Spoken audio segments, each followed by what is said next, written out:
దేశంలో ప్రపంచ ఆకాశంలో ఊడిపడ్డాడు.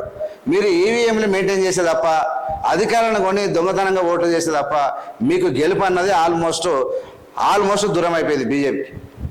ఏం చేసినా మీ వల్ల కాదు, సర్వం సంసిద్ధం అయిపోయింది మీ ఓటమికి. మీ మేకపోతు గాంభీర్యం నరేంద్ర మోడీ గప్పాలు తప్ప మిగిలేదు ఏమీ లేదు. ఇక పెట్టేసి ఇది పరిస్థితి. మూత చేసి పెట్టు.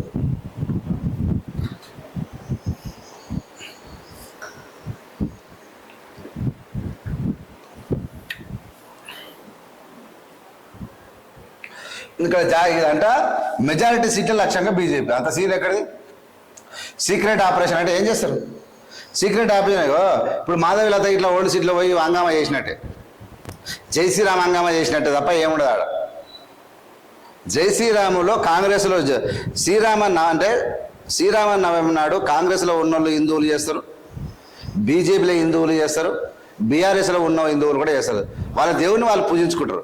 కానీ దాన్ని ఈ దౌర్జన్యమైనటువంటి అవతార పార్టీ మాకు సొంతమని అనుకోవడం తప్పు. భారతదేశంలో ఉన్న ప్రతి హిందువు శ్రీరామనవమి రోజు అవి చేస్తారు. ఇక్కడ ఏదేమైనా రంగంలోకి ప్రత్యేక బృందాలు ఏం చేస్తారు? రంగంలోకి దిగి నరేంద్ర మోడీ ప్రాజెక్టులు కట్టినని చెప్పగలుగుతారా? కట్టినట్టు చేస్తారా? రంగంలో దిగి ప్రాజెక్టు కట్టురా అన్న, రంగంలోకి దిగి ఉద్యోగాలు ఇస్తారా? రంగంలోకి దిగి పెరిగిన ధరలు తగ్గిస్తారా? రంగంలోకి దిగి ఈ దేశ జీడిపిని పెంచుతారా? రంగంలోకి దిగి ఆదాని అంబానీ కట్టబెట్టిన 25 లక్షల కోట్లు తిరిగి తెస్తారా? రంగంలోకి దిగి మా జాతీయ సంస్థలని ఈ కార్పొరేటర్ల చేతిలో ఉండే తీసుకొచ్చి ఇస్తారా? ఏం చేస్తారు మీరు? రంగంలోకి దిగి ప్రజలను బ్లాక్మెయిల్ చేస్తారు, రంగంలోకి దిగి ప్రజలను మోసం చేసి ఓట్లు వేయించుకుంటారు బీజేపీ వాళ్ళు. 100% ఖబర్దార్. నరేంద్ర మోడీకి పాలన రాదు, నరేంద్ర మోడీకి ఈ దేశాన్ని, ఈ పేద ప్రజల కడుపు నింపడం రాదు, నరేంద్ర మోడీకి ఈ దేశాన్ని అభివృద్ధి చేయడం రాదు.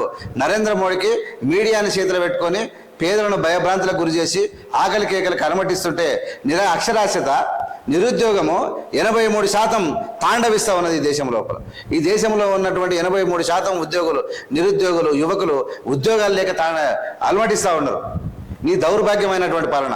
సిగ్గు లేకుండా 2047 వరకు డెవలప్ చేస్తామంట. మరి 10 ఏళ్ళు ఏం చేశాడు? నిజమైనటువంటి టాలెంట్ ఉన్నవానికి, తెలివి ఉన్నవానికి 5 ఏళ్ళు ఇస్తే చాలు, రాష్ట్రాన్ని దేశాన్ని కానీ మార్చి చూపిస్తారు. అర్థం పర్థం లేకుండా 47 వరకు అని మాట్లాడుతూ ఉన్నారు. ఎట్టి పరిస్థితుల్లో నరేంద్ర మోడీని క్షమించేది లేదు. ఎట్టి పరిస్థితుల్లో చిత్తుగా ఓడించాలి ప్రజలు. మీరు బీజేపీ అని ఎవరు కూడా పార్టీకి అండగా మీకు వచ్చేది ఏం లేదు. దానివల్ల ఈ దేశ రక్షణనే ప్రజలకు చాలా ఇంపార్టెంట్. రాజ్యాంగ రక్షణకే ప్రజల శ్రీరామ రక్ష ఉండాలి. శ్రీరామ రక్ష మనకి ఏంటంటే రాజ్యాంగ రక్షణ. రాజ్యాంగ రక్షణ కావాలంటే బీజేపీని ఓడించాలి. మన దేశ అభివృద్ధి, ఉద్యోగాలు ఇవ్వడమే మన దేశంలో ఉన్నటువంటి పేద యువకులకు అండదండ. నరేంద్ర మోడీ వల్ల కాదు.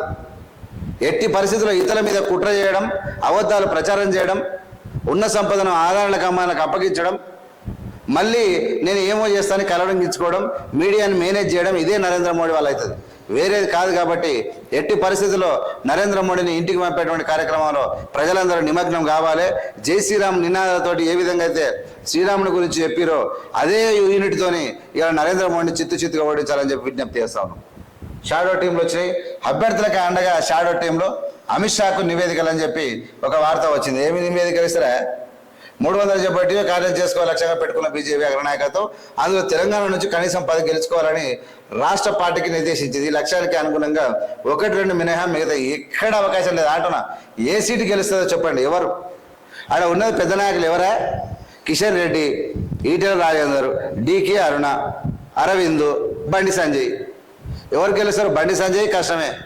బండి సంజయ్కి పూర్తి వ్యతిరేకత, కిషన్ రెడ్డి మీద వ్యతిరేకత, డికే అరుణకు అసలు ఒక ఎమ్మెల్యే కూడా లేడు అక్కడ ఓట్లు వాడడానికి. ఈటెల రాజేందర్ కూడా ఒక ఎమ్మెల్యే కూడా లేడు. ఎవడా మీకు గెలిపించేది? మిమ్మల్ని ఏడానికి గెలుస్తారు? కిషన్ రెడ్డి కూడా ఎమ్మెల్యేలు ఎట్లా గెలుస్తారు మరి అంటున్నా?